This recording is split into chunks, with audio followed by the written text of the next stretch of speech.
Hello YouTube, this is Sam Gerrans from Qur'anite.com. Today is Tuesday 31st of October 2017.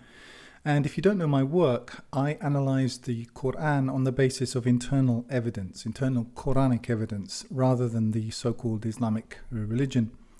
I believe the Qur'an is from God and I reject the Islamic religions as later inventions. You may download my full translation and analysis of the Qur'an, which runs to 536,000 words, free from Qur'anite.com. Now, one of my main theses in my work, in a nutshell, is that the Qur'an, leaving aside the Islamic religion, whatever you or I may think it means, whatever people who subscribe to it or them think it or they mean, the Qur'an itself has a clear method for overthrowing tyranny, which I call the God protocol. And you may read about that in some more detail in the book. Although that's not the main thrust. The main thrust is it's a full translation of the Qur'an, but I touch on this and identify the points in the Qur'an which show that this is the time-honored method of overthrowing tyrannies. And what I'm doing in this current phase of my work in YouTube is outlining the tyranny.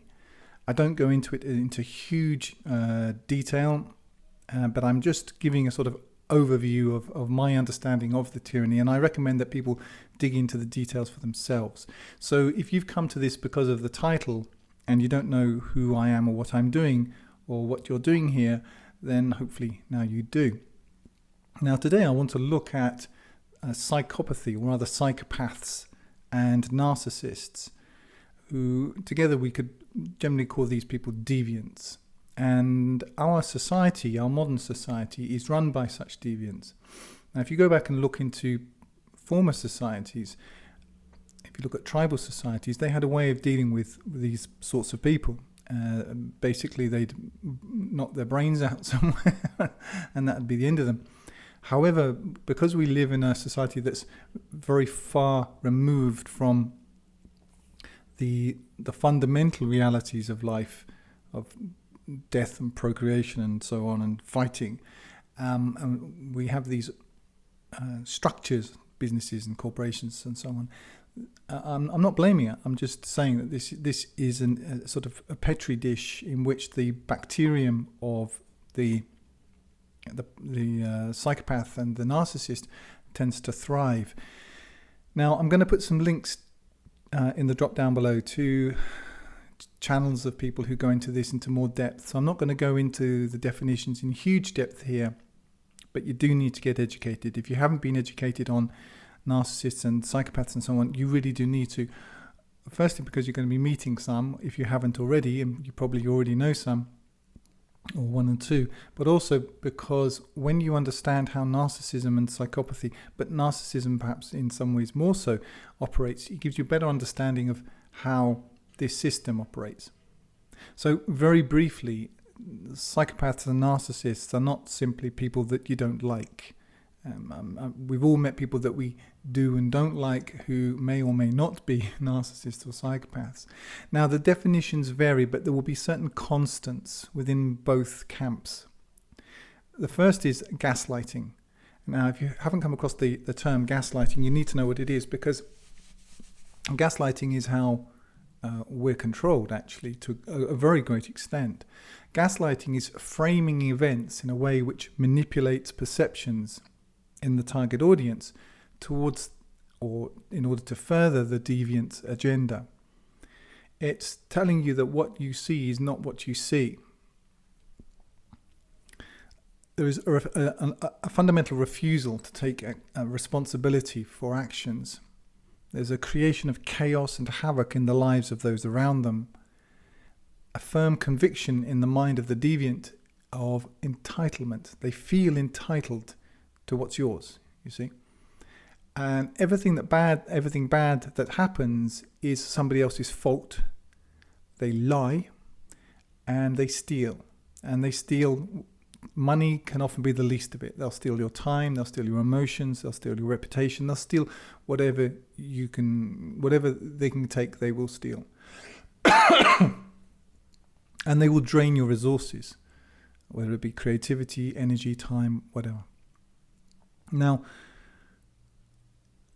there are psychopathic individuals and there are psychopathic entities. And we have to understand that countries, when I say entities, I'm talking about legal entities such as corporations. And we need to understand that countries are corporations. They're owned by banks.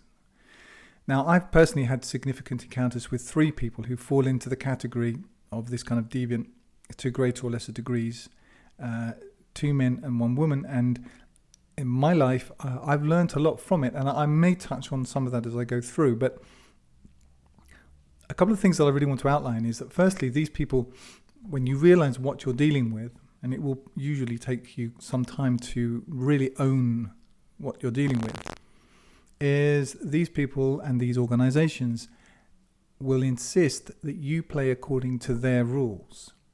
So they set up shop of their version of it, of whatever reality is. And outside this sort of window, there'll be a series of minefields or blocks or something. And then they'll tell you how to navigate this minefield in order to make sure you just keep stepping on a minefield or keep walking into a wall. And if you succumb to this, if you succumb to the gaslighting, you see, and try to play the game according to their rules, you are condemned to lose. Now, both the literature and the and the sort of the more popular expositions of this that you'll find on YouTube tend toward the idea that these people can't be beaten. They're almost like this holy warrior class that once you understand that you're dealing with a psychopath or a narcissist, that's it. You're damned to lose and your life's over. Well, that wasn't my experience, and you can definitely beat them, but you do need to know a few things to do so. One thing that I found, and this is anecdotal evidence, this isn't sort of professional, a paper that I've written, but my experience, my personal experience, and these people cost you dear, is that they seem like the film set of a Western, and it all looks genuine, and it all looks bona fide. It's got a street and a saloon, and there are cowboys walking up and down and so on. But if you cease taking it at face value and you go up to any door in the street and just kick it in, what you'll see once the door flies open is a desert with tumbleweed blowing across it. That's all.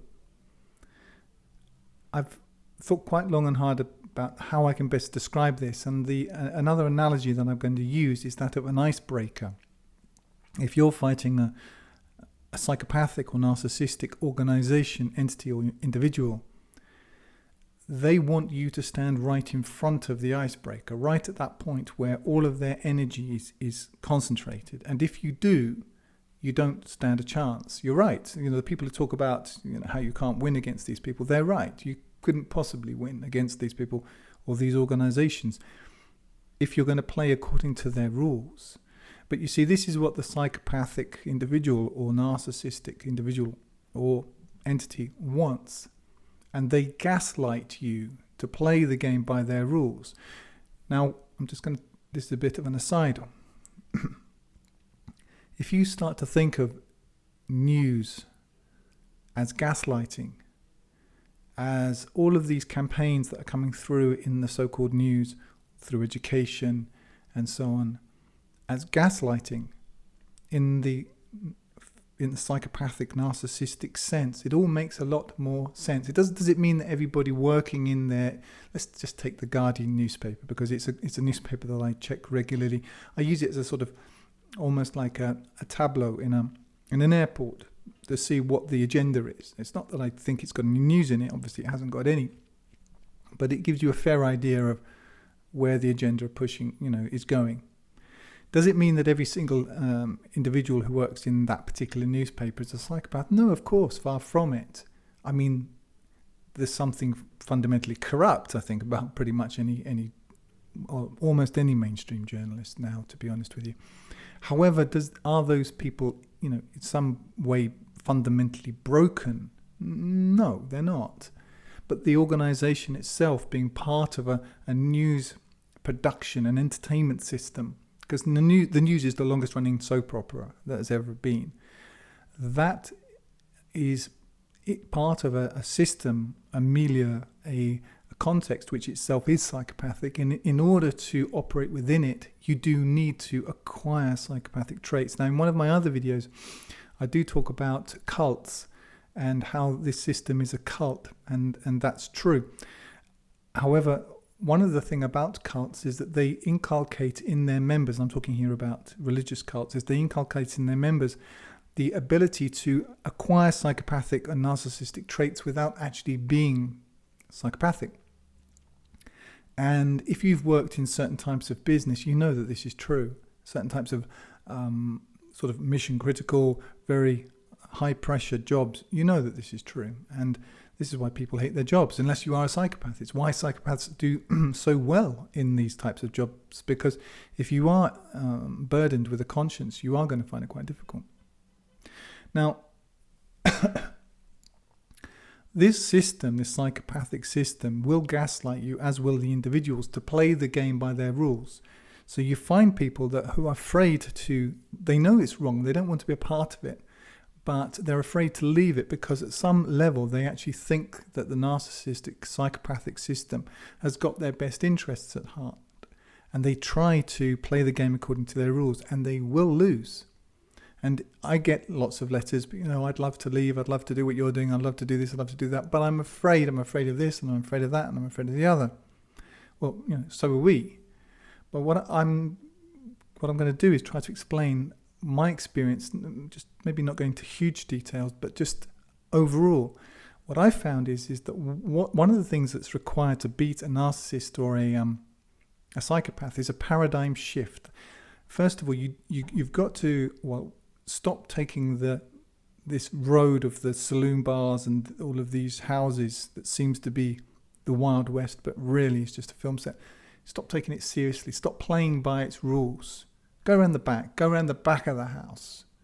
The narcissistic system will say, no, you've got to go in the front, and you've got, just take my word for it. When you investigate it, when you do due diligence on the system and see how rotten and corrupt it is, you find that you're not losing anything. Because if you're a citizen of this fake town, it may look like a town, but it isn't really a town. The second you test anything, really test it, you'll find there's nothing there.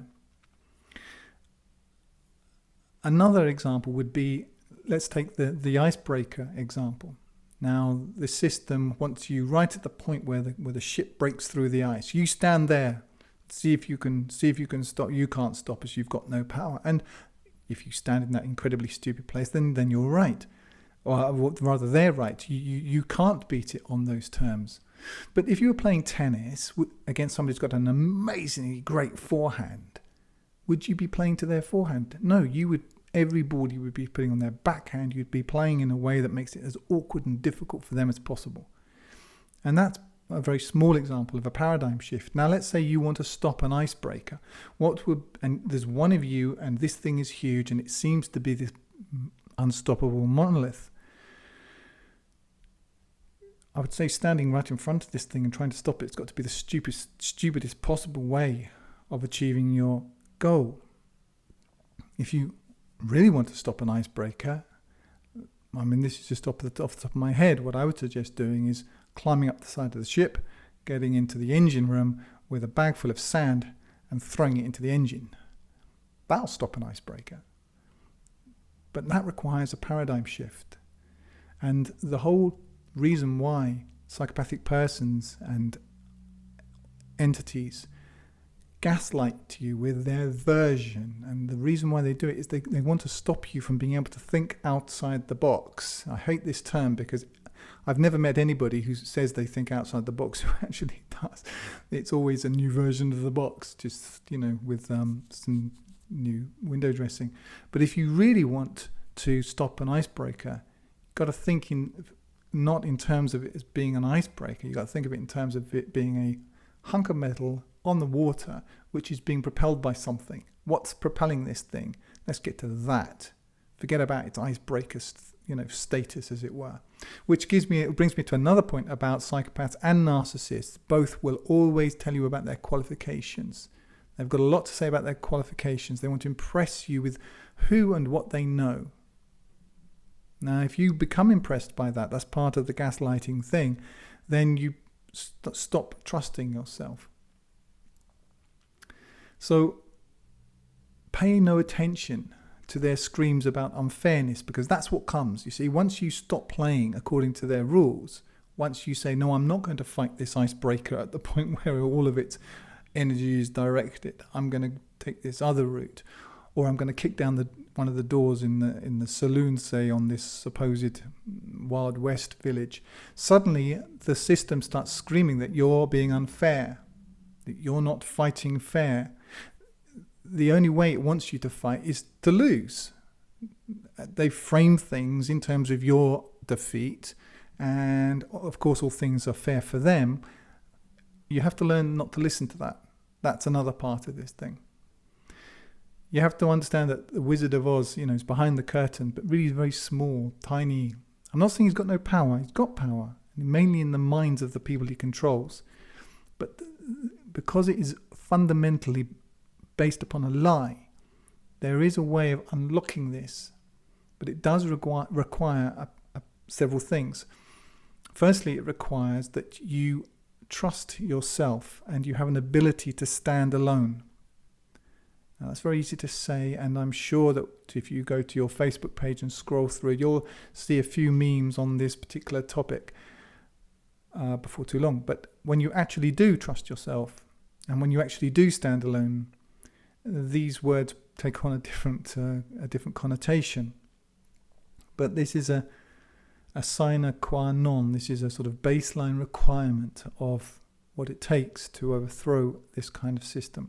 The second thing that one needs is the ability to strategize and to create a paradigm shift.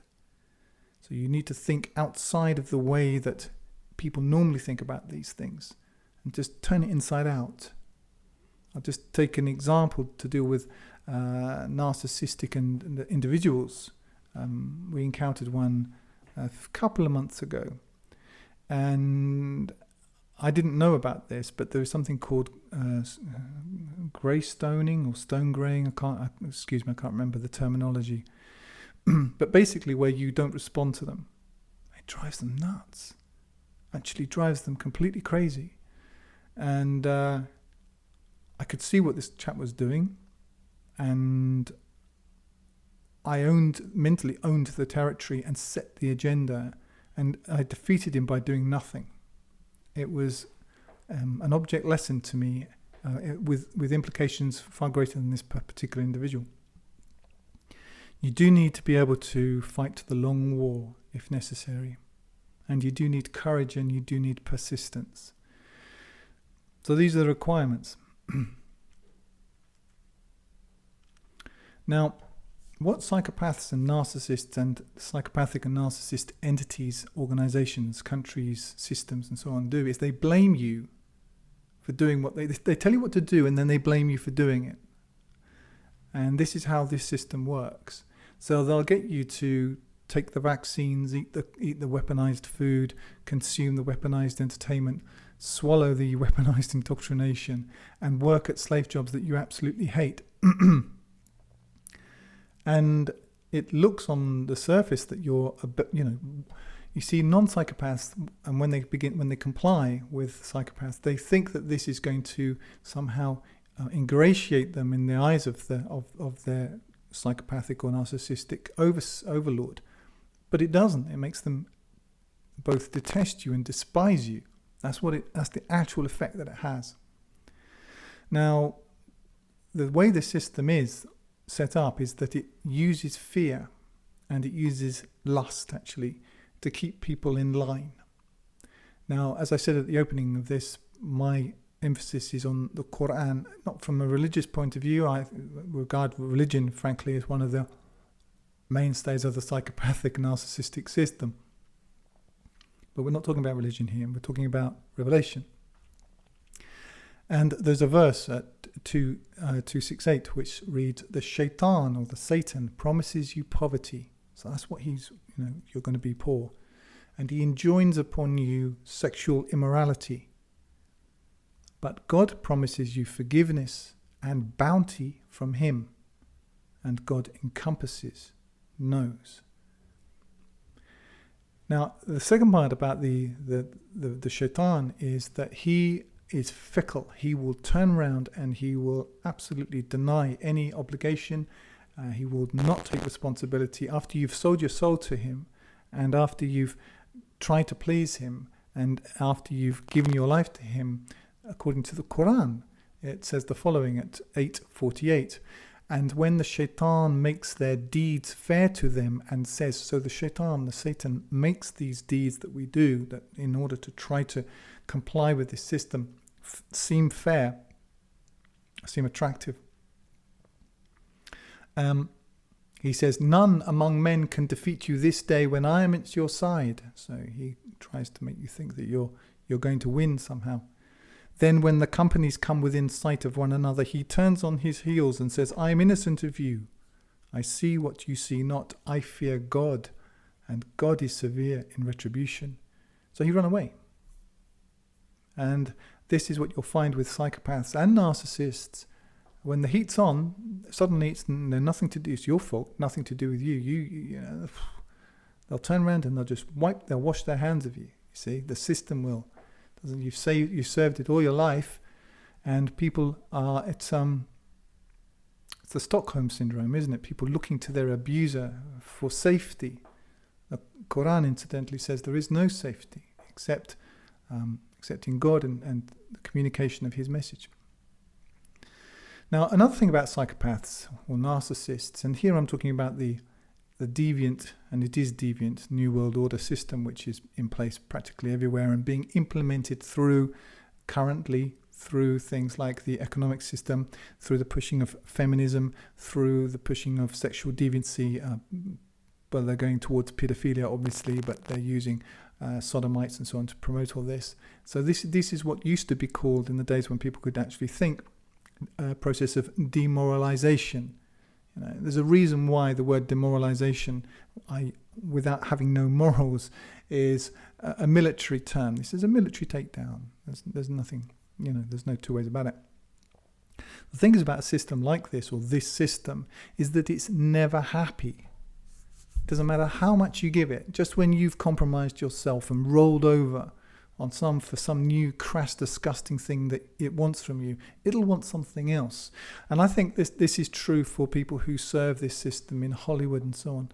They sell their souls quite literally for money and fame and so on. But it doesn't mean that their lives are all hunky-dory from then onwards. Sure, they get their 2 minutes of fame, or their half an hour of fame, or their couple of years of fame, or whatever. It seems that 10 years is generally about the top whack, except for people like Rolling Stones. But you get your time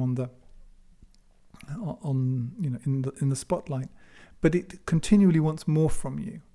There's a very interesting interview with Bob Dylan by 60 Minutes, and it's the best interview with Bob Dylan that anybody's ever done, because the interviewer asks some very intelligent questions. And Bob Dylan's a very smart guy. I can't say I've ever really liked his music, but I think he's no fool. And fundamentally, he doesn't use the word Satan or devil, but he makes it quite clear that he made a deal, and that he's holding up his end of this deal. And he doesn't look very happy about it. And here he is at the end of his life now, and he's had what he wanted. He's had the fame, and he's had the money, and he's had the adulation and all of this stuff. But fundamentally, if you look at Bob Dylan, he's not happy with himself. He feels like a fraud. And that must be awful. Anyway, just when you've compromised yourself and rolled over, it wants something new. It wants you to compromise. And it eats people who do not compromise for breakfast. And it will keep pushing. So let's just take an example. All right, I'm just off the top of my head. Let's say you're a nurse working in the NHS in England, or in the States, or in Australia.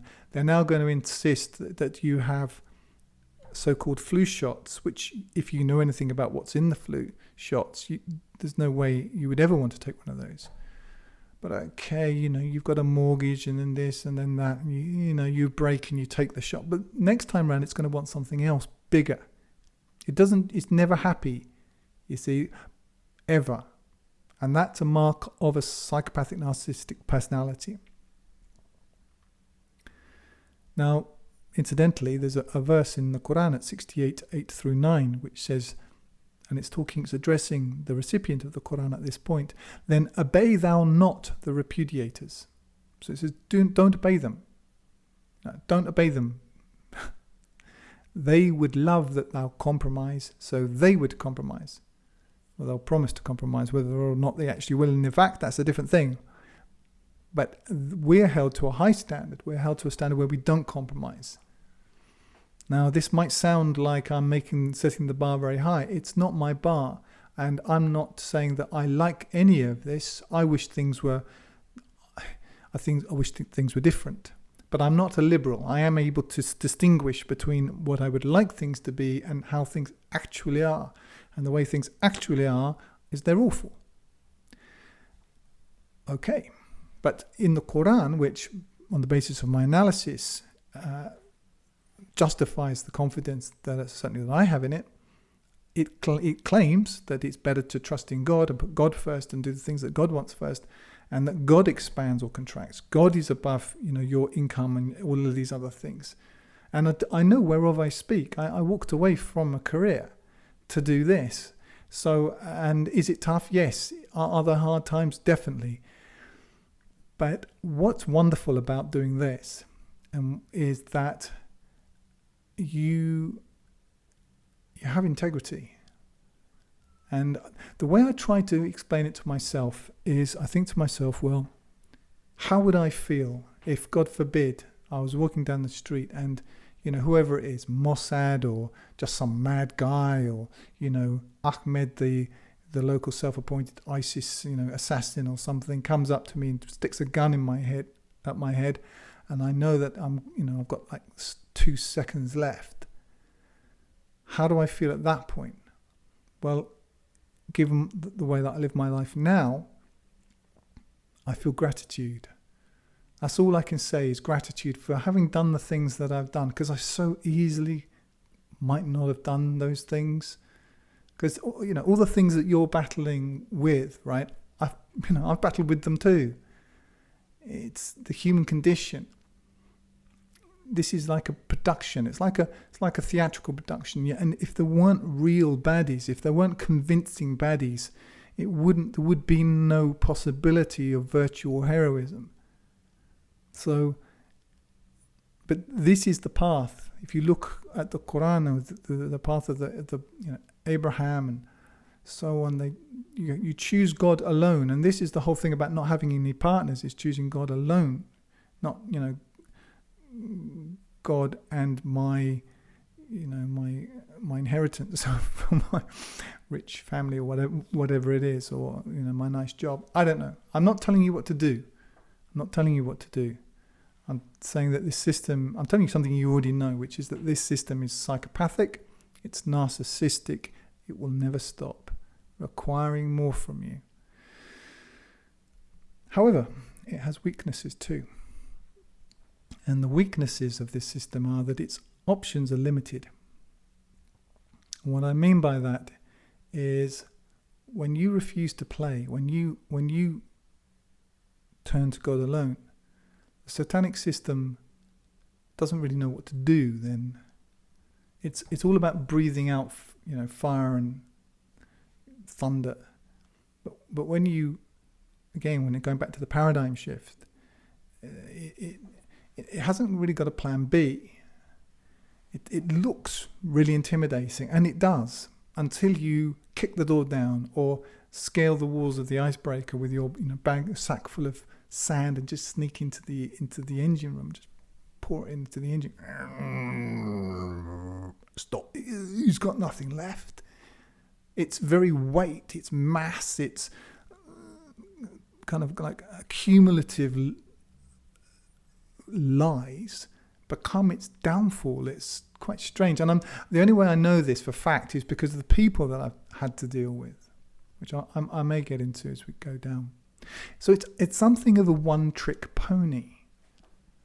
And I've learnt this about psychopathic narcissistic individuals. Once you call them out, or not so much call them out, once you identify it and you change your strategy, understanding who you're dealing with, I've been quite stunned by how stupid they are, how little they have thereafter. Also, these people in these systems, they can't create anything. They're not generative. All they can do is pollute and corrupt and destroy what you make. And it, or they need you far more than you need them. They'll always tell you how much you need them. And they've got a whole system, this gaslighting environment about how much you need them. But actually they need you to believe that far more than you need to believe that.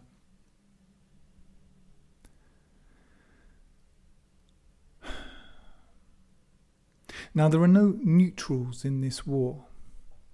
And a lot of people like to play the role of I see both sides of the argument and all of this stuff. This is just nonsense. Whether you like it or you don't like it, you are fighting for one side or the other. And this is true of individuals with psychopathic and narcissistic individuals.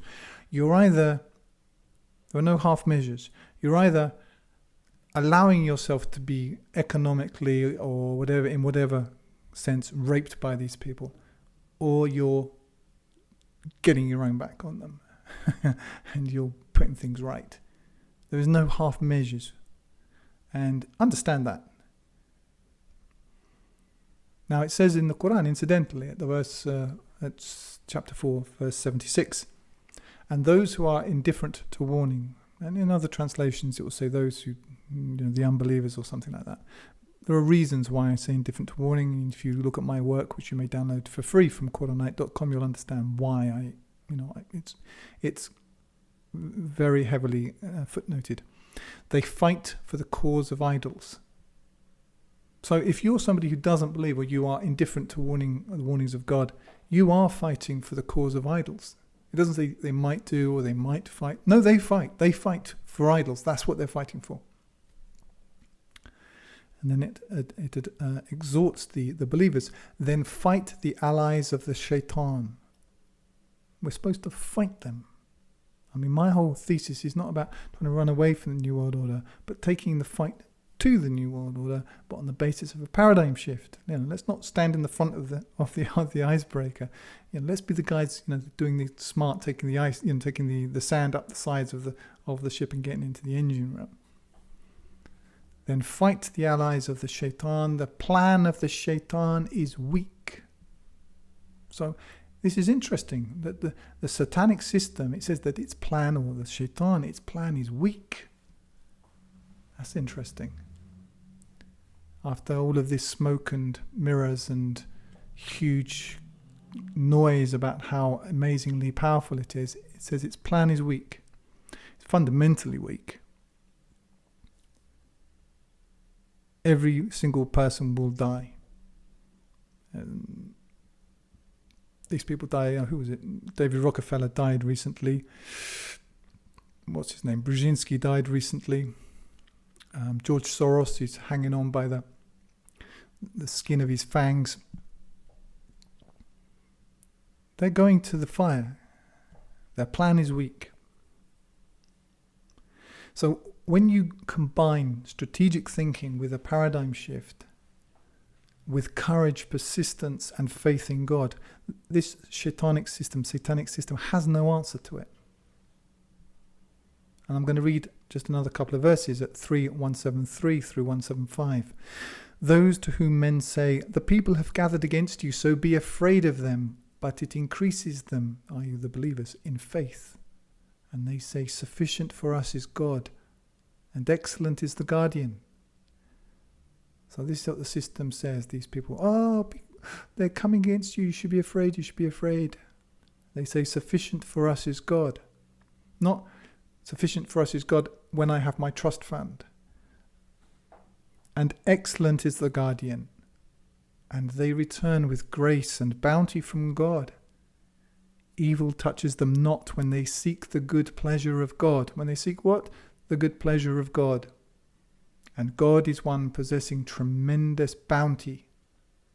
But But that, i.e., people gathering against one, the shaitan puts his allies in dread of it.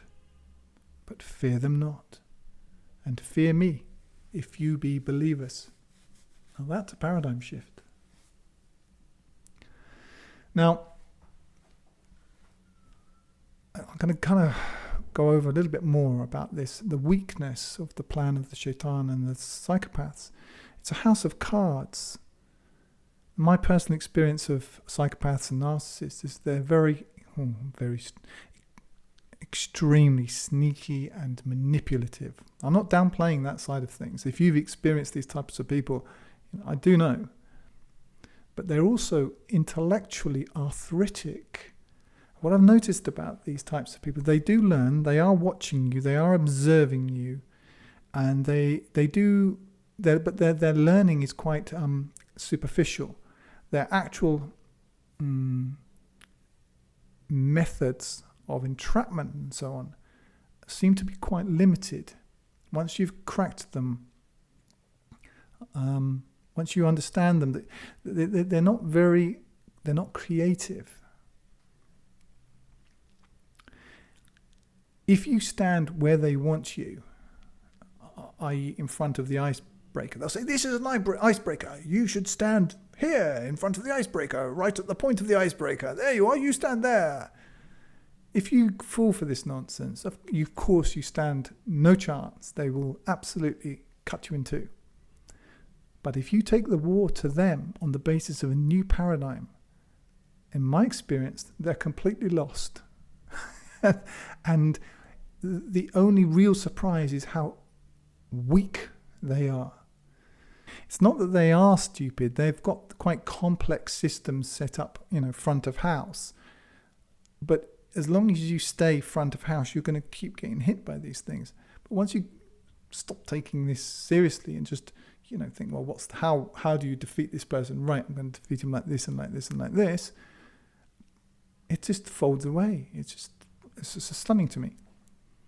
So if you fight them the way they want to be fought, they're quite happy, but they're always happy to suck your time and your energy as long as you're pursuing a path which has no hope of success. But the second you take a path which can really succeed, suddenly they're crying that they're being mistreated and so on. So it's all about context with these people. The narcissists and the psychopaths' power lies in defining and controlling the context, the terms of reference, the means by which the problem is defined. He would have you believe that the context he has created is inescapable and unbeatable.